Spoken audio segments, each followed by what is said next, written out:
The prognosis for school reopenings.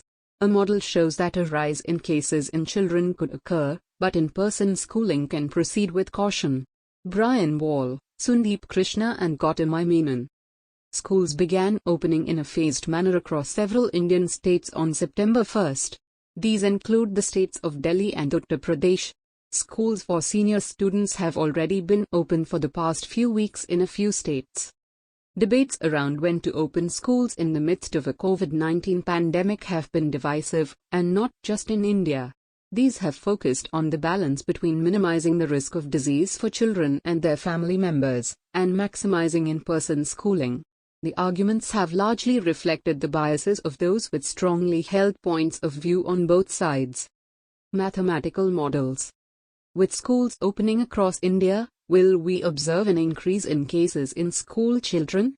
Could this lead to another peak in overall cases as children bring infections back home? We addressed these questions using a mathematical model. Presenting our findings, the meeting was in camera, to an expert group of the World Health Organization this week. How did our model address this question? Our model describes schools embedded within communities that comprised families of different sizes. If schools are open, children move between their homes and schools. Children stay at home if schools are closed. Adults go to work at assigned workplaces or stay at home. The distribution of ages in the community is based on the age structure of the population in a typical mid-sized Indian city. We describe the spread of COVID-19 from person to person, accounting for reductions in this rate from non-pharmaceutical interventions including masking. We account for a level of prior infection in the community, as measured by serological surveys that look for antibodies for COVID-19. Our model accounts for the possibilities of asymptomatic, mild and severe disease, as well as hospitalizations and deaths. These vary across different age groups. We allow 2 doses of vaccinations, separated by 90 days, as well as the possibility of breakthrough infections, where the immunity granted by vaccines is breached. We incorporate what is currently known about the protection provided by vaccines against mild and severe disease. Our model reflects the current state of the epidemic in India at the moment.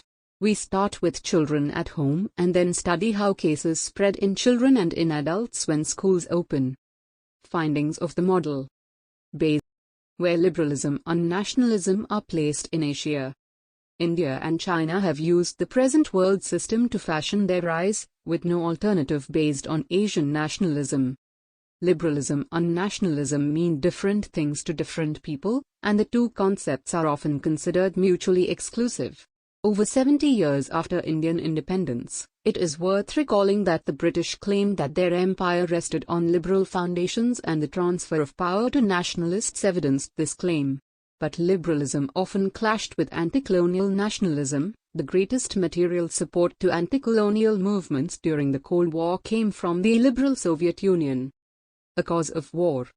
After the rise of the nation-state, wars were attributed to the power and expansionist policies of nations. In Europe, nations were in almost constant conflict, and Japanese nationalism led to wars, particularly with China. In the early period of the last century, nationalism was regarded as the root cause of war, but this was an oversimplification, since many, especially Marxists, would argue that capitalism, which led to colonialism, was equally if not mainly responsible. In Europe, as the national idea spread, it became ethnic-oriented and increasingly illiberal, with an exception being Giuseppe Mazzini's nationalist activism. The early decades. Before Indian independence, nationalism was regarded with suspicion. Rabindranath Tagore had considered it a malign ideology, making a subtle distinction between the nation of the West, which he critiqued as a mechanical and soulless, and the spirit of the West representing Enlightenment values of internationalism and universalism. There were alternative strands of thinking. Vinayak Damodar Savarkar contrasted his espousal of Hindutva nationalism with Buddha's universalism, the latter's non-violence being regarded by him as weakening Indian patriotism, since Buddhism had its center of gravity nowhere. Jawaharlal Nehru saw merit in nationalism as the focus of the independence movement. In 1950, he asserted that the strongest urge in Asia is the anti-colonial urge, and the positive side of it is nationalism, And in 1953, nationalism has been and is a very good thing. It has been a great liberating force in certain stages of a country's history. Yet, he feared that extreme nationalism among colonized peoples could degenerate into fascism and expansionism. Prime Minister Narendra Modi's party's dogma harks back to the thinking of Savarkar and M.S. Golwalkar, representing Indian cultural nationalism and attempting an impossible balance between the projection of hard power and promotion of peace. Nationalism may take various forms, but essentially, it is about collective identity, whereas liberalism implies the defense of individual freedom and self-determination, the state's role being to protect the private sphere, where liberalism and nationalism are placed in Asia, India and